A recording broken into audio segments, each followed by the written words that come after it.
So a good scripture to consider is Luke 14:28 through 30. For which of you, intending to build a tower, sitteth not down first, and counteth the cost, whether he have sufficient to finish it, lest happily after he hath laid the foundation, and is not able to finish it, all that behold it begin to mock him, saying, This man began to build and was not able to finish.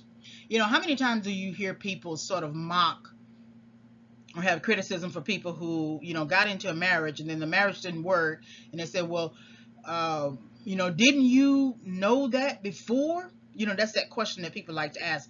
You didn't know he was like that before?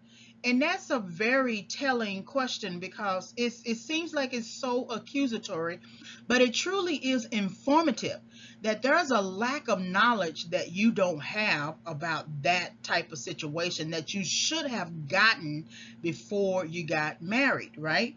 Or before you moved the person into your house.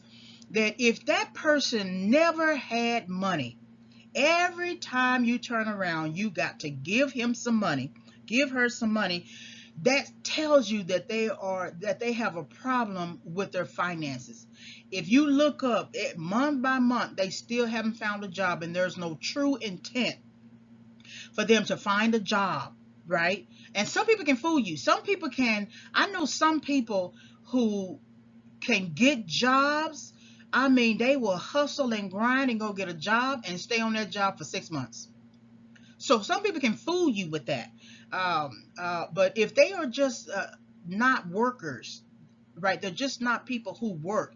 You should not marry that person, because in marriage you are supposed to take responsibility for each other. And if they don't even care enough to keep a place for themselves or keep a job for themselves, then they don't care enough to take responsibility for themselves, for the marriage, for you, for the kids you might have, for the all of the responsibilities you would have to um, have to do and provide for. So, for which of you intending to build a tower sitteth not down first and counteth the cost? That means you need to plan, you need to prepare, so that when you lay the foundation, you can build on top of it, and no one will laugh at you.